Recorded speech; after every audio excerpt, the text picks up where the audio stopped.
आस्था रखने वाले भक्तों के ऊपर भगवान बहुत कष्ट नहीं देते? यार कष्ट तो नहीं देते, कृपा करते हैं, पर क्या है, अनंत जन्मों के पापों का नाश होना है।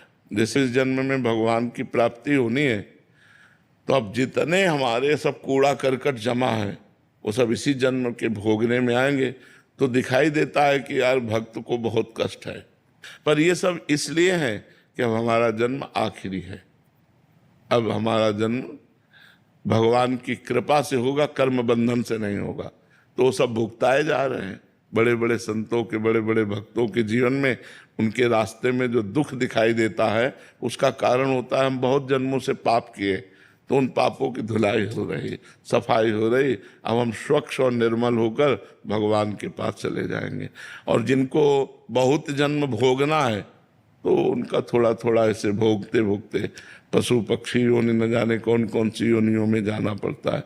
लेकिन जो धर्म से चलता है, सत्य से चलता है, उसके पापों का नाश होकर वो परम पवित्र भगवान की कृपा को प्राप्त होता है। इसलिए प्रायः धर्मात्मा पुरुष को दुखी देखा जाता है। जो धर्म से चलता है उसमें समस्या ही समस्या दिखाए, और जो पाप है इसलिए समस्या नहीं कि अभी पाप कर रहा है, अब अनेकों जन्म भोगेगा, अनेकों जन्म, बहुत लंबा सफर है, इसलिए उसे थोड़ा थोड़ा भुगताया जाता है। और जिसका आखिरी जन्म होता है उसे सब पूरा हिसाब करवा के थोड़ा थोड़ा और भगवान के पास भेज दिया जाता है। पर इतना आनंद दिया जाता है हृदय में कि दुख का प्रभाव नहीं पड़ता।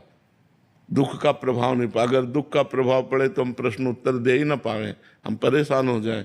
पर भगवान कृपा किए रहते हैं, तो जैसे समुद्र की तूफानी लहरों को उसका तट रोकता है, ऐसे भगवान की कृपा दुख को रोके रहती है। दुख है पर वो इतना विचलित नहीं कर पा रहा कि कुछ सेवा न बन पावे।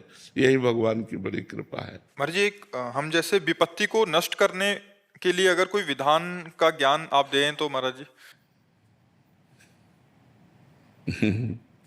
हमारा तुम्हारा तो भगवान के लिए भजन होगा, भजन। और जिनके यहाँ पुत्र भगवान बनकर के आ रहे हैं, देवकी वसुदेव भारी विपत्ति में है न, ऐसे महापुरुषों को तो राजमहलों में परम सुख से संतान प्रकट करना चाहिए, लेकिन संतान कहाँ प्रकट हो रही। कितना भारी दुख है देवकी वसुदेव जी को, कितनी भारी विपत्ति है। मतलब घोर राक्षसी स्वभाव वालों का पहरा है, हथकड़ी बेड़ियां हैं, और जो पुत्र पैदा होता है वो कंस के पास ले जाते हैं और कंस उसे मार डालता है। 8वें में भगवान आए, पर भगवान भी जब आए तो हथकड़ी बेड़ियों के अंतर्गत ही आए। हथकड़ी बेड़ियां जकड़ी हुई हैं उस महापुरुष के, और भगवान सामने खड़े। हरि तेरी गति लख न पड़े। विपत्ति नष्ट हो जाए, हमें लगता है कि विपत्ति सहने की सामर्थ्य देते हैं भगवान। नष्ट करना चाहे तो कर सकते हैं, लेकिन वैसे हमें कम प्रमाण मिलते हैं। विपत्ति नष्ट होने के कम प्रमाण मिलते हैं, विपत्ति सहने की सामर्थ्य दे, ये प्रमाण ज्यादा मिलते हैं। अब जैसे दुशासन द्रौपदी जी के केस पकड़ करके महल से ला रहा है। द्रौपदी जी क्या भक्त नहीं है? पहले से उनका देख लो भगवान से कितना प्यार भरा संबंध है। क्या सर्वज्ञ भगवान नहीं जान रहे?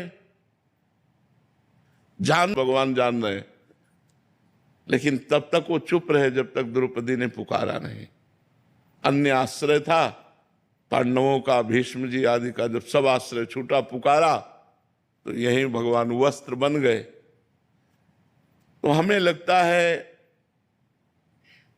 कि विपत्ति भोगने की सामर्थ्य देते हैं, विपत्ति मिटाते नहीं। तो हमें लगता है कि भगवान विपत्ति नष्ट नहीं करते, भगवान विपत्ति को सहने की सामर्थ्य देते हैं। तो भगवान से प्रार्थना करना चाहिए कि हमें सहने की सामर्थ्य दो। सहने की सामर्थ्य देंगे, व्यवस्था कर देंगे, और हमारा भजन करो और हमारे पास आ जाओ। तो हमको जैसा लगता है कि भगवान विपत्ति में सहयोग देते हैं, विपत्ति में बल देते हैं, पर विपत्ति हट जाए, मिटिया मेट हो जाए, ऐसा हमने भक्तों के जीवन से नहीं देखा। भक्तों को बड़ी विपत्तियां सहनी पड़ी हैं, सहनी पड़ी हैं। भक्तों ने विपत्तियां मांगी हैं महाराज जी। आप भी कभी कभी बोलते हैं कि ये किडनी रोग न होता तो ये स्थिति नहीं होती। आप भी काफी बार सुना है। भगवान, हाँ, भगवान का विधान होता है। यही तो भक्तों की महिमा है कि वो दुख मांगते हैं, क्योंकि दुख में भगवान का जैसा विपत्ति में सुमिरन होता है ना, वैसा सुख में नहीं होता है।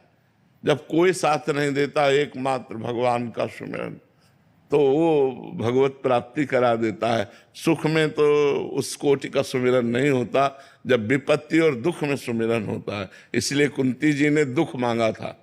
जब भगवान युधिष्ठिर जी को राज सिंहासन पर विराजमान करके द्वारिका की तरफ चले, तो पीठ करके चले, तो कुंती जी रो पड़ी। तो लौटे और कहा, बुआ आप रोए क्यों?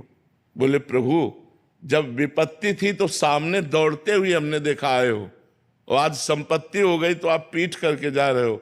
मुझे सदैव विपत्ति दीजिए जिससे मैं आपको सन्मुख देखूं,